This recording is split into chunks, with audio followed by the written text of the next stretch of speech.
Hey, it is Tiki Technical Tuesday, and it is glaze time for the Volcanic Vapor mugs. Now, we are doing glaze testing this week, trying to find out what the perfect glaze will be for this piece, and I don't know what the answer is right now, and that's why we do tests. So I've got 3 of these at the moment, which is, it is currently just, they call it greenware, meaning it has not been fired at all. It's just basically dry clay to do tests with. Now, I don't want to burn through these too quick, so I'll be using a lot of these guys, which I covered in an earlier Tiki Technical Tuesday. These are just little glaze testing pieces that I do, and I'm going to spray a color on this guy, I'm going to spray a color on this guy, I'm going to throw them in the test kiln, see how they turn out. And in the meantime, I'm only going to bisque fire 2 of these, and I'm going to do something special to one of them, but you know, we're getting ahead of ourselves. Before putting any glaze on these, I always take an underglaze pencil, which will fire and stay on this piece forever, and write the glaze model number and color so that I don't lose it. I used to just put a number on this thing and then keep a notebook, but I would always lose the notebook. This way, I always have the exact color written on the test piece.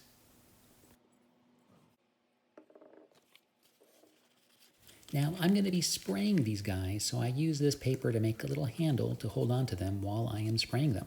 Now, I also go ahead and write the glaze on the handle so that I don't spray the wrong color on the wrong piece.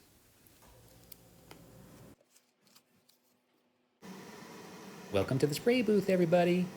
Spraying glaze is basically an exercise in uniformity. You want this glaze to go on nice and smooth, nice and uniform, even thickness.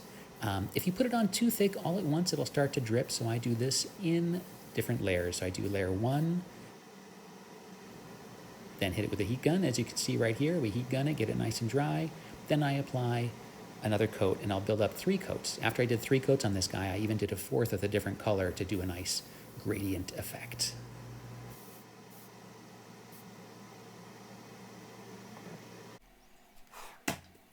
Okay. Whew, out of the booth. So we've got 2. We have this one, and we've also got this one. Now, glaze is weird. It is not like paint. What you see is not what you're going to get when you open up the kiln. Glaze, now, I am not a ceramics major, but I do know that glaze is basically like powdered rocks of different colors and glass and things like that, that when you put them into the kiln, they all melt together, big chemical reaction. So the colors change. The colors change quite a bit. Now, these glazes that I'm using, they're close to the color that they're going to be, but there are actually 2 vastly different colors here. I've got like a very light green to a dark teal, and then I've got an orange to a red. Can't even tell, can you? So it makes it very difficult to paint, and that's why we do tons of tests. So we're going to put this in the tiny kiln and see how they turn out. We're going to be using my itty-bitty little doll kiln today. It's great for tiny projects like this because it fires fast, it's very efficient, and it should be cool enough for me to open up tomorrow and see how these things turn out.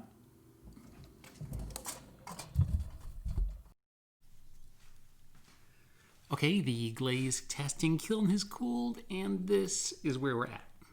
The red, well, it's not quite what I was looking for. I do like the overall effect of going from the red to the orange, but it's very subtle, almost too subtle perhaps for a lava lamp, so I got some more glaze and I'm going to test more of a red to a yellow. So we're going to go back to the drawing board on this guy. This one though, I really do love.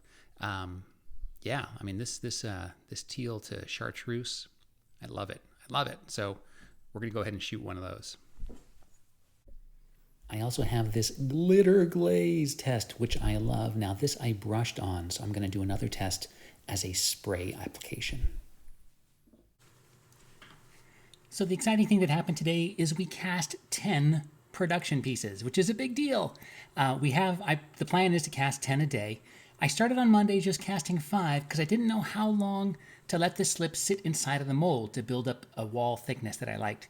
So I cast 5 on Monday, too thick, so we're going to use those as AP testers. I cast 5 on Tuesday, adjusted the times, much happier with the results, and then today we did the full 10, which is awesome. They came out great. So from every day here on out, we'll be casting 10 every morning, and that means we got to really figure out how we're going to glaze these things.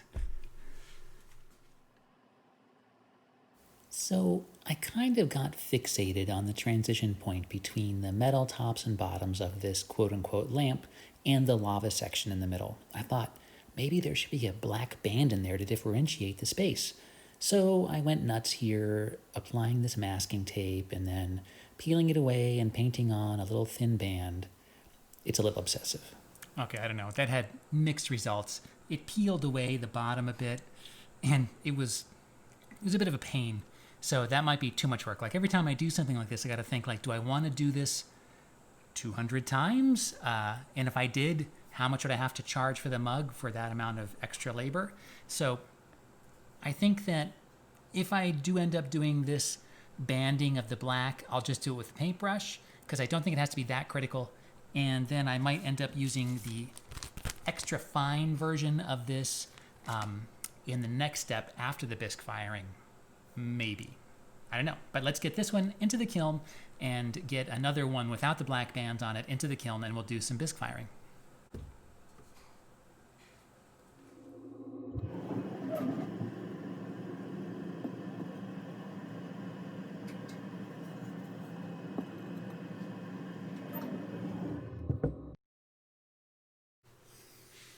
All right, we've got the two bisqued AP glaze testers, and I've also got a couple of these guys. Remember these? That's right, the cursed monkey fist is coming back. I'm going to be doing some glaze tests for a second edition for Hidden Harbor. Now, before we can worry about the outsides, we have to do the insides. I need to figure out the inside glaze. I like to do the insides first, and then I'll do the exterior part of the glaze. So with the colors I'm picking, I think we're going to do a clear satin glaze on the inside. So that means that the insides will look like a satin white. I'm doing that because these are going to be very pastel, bright colors on the outside, and I don't want to have a black interior or a dark interior. I want the interior to be very light. Same on these. It's going to be a light mug, so that's the plan. And we do it first, and then I can't do any more glaze until the next day because when I put the glaze on the inside, all that water from the glaze is going to saturate this bisqueware, which means if I try to spray a glaze on the outside right away, the bisqueware is already too saturated and the glaze won't stick. Anyway, so we're going to do inside today, let them dry, tomorrow outsides. For me, the trickiest part of using this clear satin glaze is when it is dry, it looks exactly like the bisqued clay surface. So it can be really tricky to tell what you've glazed, what you haven't glazed. I have fired pieces thinking they were glazed, only to discover that they weren't, and vice versa.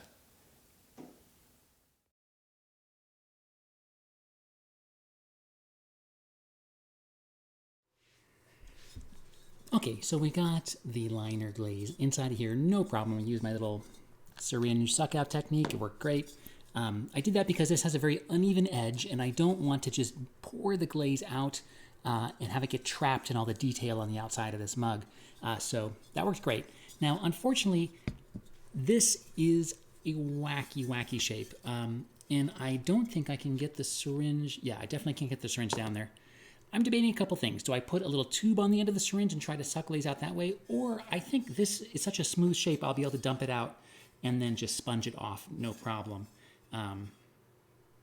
Yeah, let's just see what happens.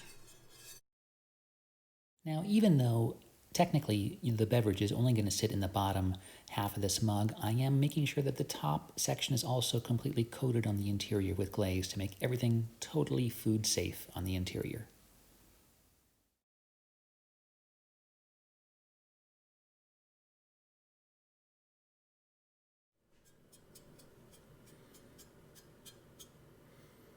Okay, that seemed to go pretty well. These will dry, and tomorrow we will start putting some glaze on the outsides. Ooh. All right, it's the next day, and we are back to masking. I'm going to start by glazing the top and bottom sections of the mugs, which means that I have to protect the middle lava sections from getting any glaze on them.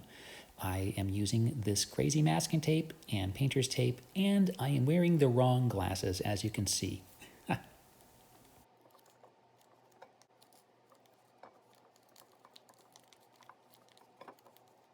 If you're watching me doing this and thinking to yourself, that looks really fiddly, there's got to be a better way, you're right, there is. I'm just sharing with you my first attempts at doing this so you can see that, ceramics is a learning process. Occasionally, it's a painful learning process. And we are back at the spray booth. Just like for the little test pieces, I'm going to be doing 3 coats using heat gun in between coats to dry the layers. And you'll notice I have those headphones on because the spray booth fan is very loud, and I also have a respirator because you never want to breathe in aerated glazes. Even food-safe glazes are not something you want to inhale.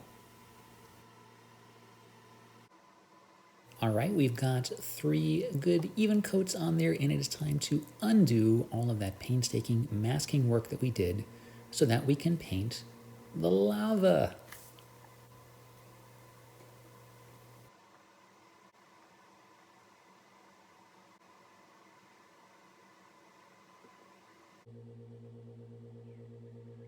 If you're a big fan of masking, don't worry, we're getting right back into the masking game because now we've got to cover up the tops and bottoms. We've got those glaze, they look good, and we don't want to get any other glaze on top of them while we glaze the middle lava section. And astute viewers will notice that I still don't have the right glasses on for this job that I'm doing. It's crazy because they're right over on the shelf. I don't know why I don't get them, but at any rate, here we go, covering the tops and bottoms. Back to the spray booth to put on the lava glaze. Just like before, 3 even coats, but with a twist. We are applying a 4th cool red glow top angled spray for extra lava lamp effect.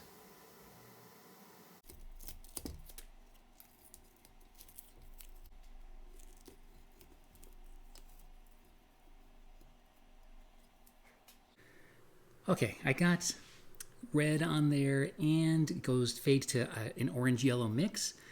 I'm not gonna lie, this it's glaze testing is hard. It takes forever because you're formulating colors, you're mixing colors, you are constantly cleaning the gun because you're changing colors so often. It takes a long time. And things that are, if this works, I'm definitely going to be ordering wider masking tape than the super thin stuff because I'm using it differently than I thought I would. And I'm probably going to look into that painter tape that's attached to the paper so I can just mask off the bottom and top really fast. That's if this works. Who knows? We'll see.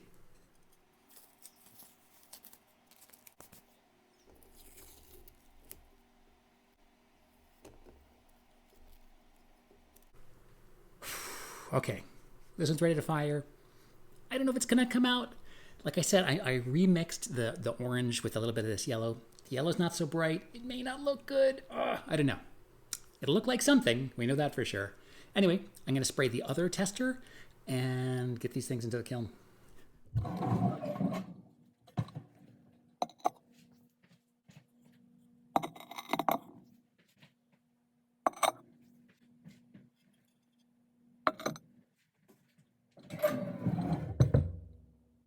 All right, it's 9 a.m. The kiln is at 467 degrees and it is cooling ever so slowly. So yeah, we started this firing yesterday at about 5 o'clock. It took 8 hours to fire. And so it's been cooling for quite a while, and I think it's going to have to cool for quite a while longer. This is the worst part for me about the whole glazing process, is waiting to look inside of this thing. Some people say it's like waiting for Christmas morning, but for me, it's like waiting for your report cards to arrive in the mail, which I still have nightmares about to this day. And I say that because Christmas, you always know it's going to be great, but your report cards, you never really know for sure. So anyway, I'm going to have to let this sit until it hits 200 degrees, which will probably take until this afternoon. We'll check in then. It's 2:30. I have finished seaming all the castings for the day, and I even went running in the extreme crazy heat. I'm about to head to the hardware store. I would love to look into the kiln, but still too hot. 42 degrees too hot. Now, you're probably thinking I'm being ridiculously anal about hitting this 200 degree thing on the nose. And I know people that open the kilns when they're ridiculously hot inside, they'll wear gloves. But The shelves that I use are sensitive to thermal shock, and I really don't want any of them to break, so I'm going to wait patiently for this thing to hit 200. Hopefully when I get back from the hardware store in an hour or so, I can actually open this thing up. We'll see. Anyway, patience. You may be wondering, why don't I just look through the peepholes and see what things look like before I can open the kiln? Well, I'd love to, but in my eagerness to get this thing fired, I put a piece of kiln furniture in front of the hole. So I've looked through with the flashlight, and all I just see is a piece of kiln furniture. It's frustrating. I'm back from the hardware store, and it's time. Okay, we're going to do this. I'm going to share something very vulnerable with you, and that is the opening of a kiln on a test firing. I don't know what's in here. It could be terrible. It could be great. Either way, we're going to learn a lot. So let's just get right into it.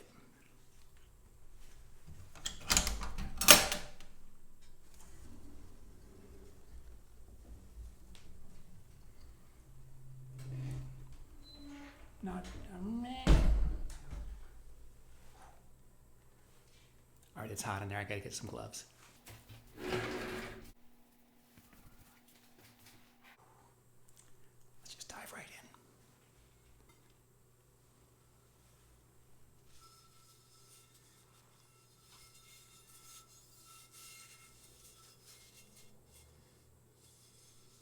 in. Interesting.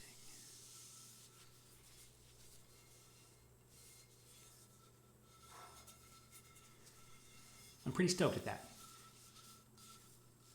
Some curious things are happening with the glaze right there, but whew, that is not too shabby. Next up.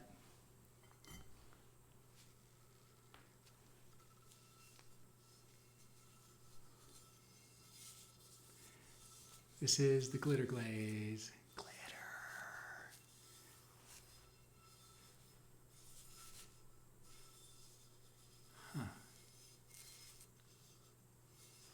Not too shabby. Last but not least,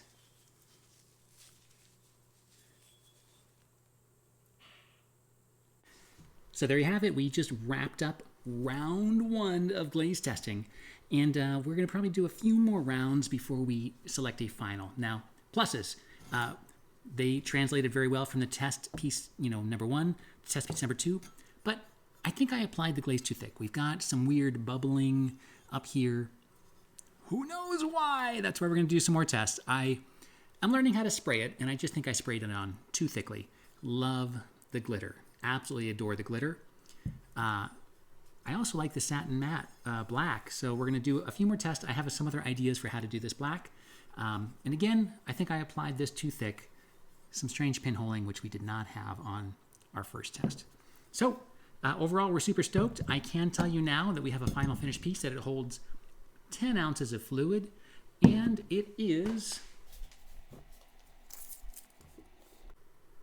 10 3/4 inches tall, or 27 centimeters.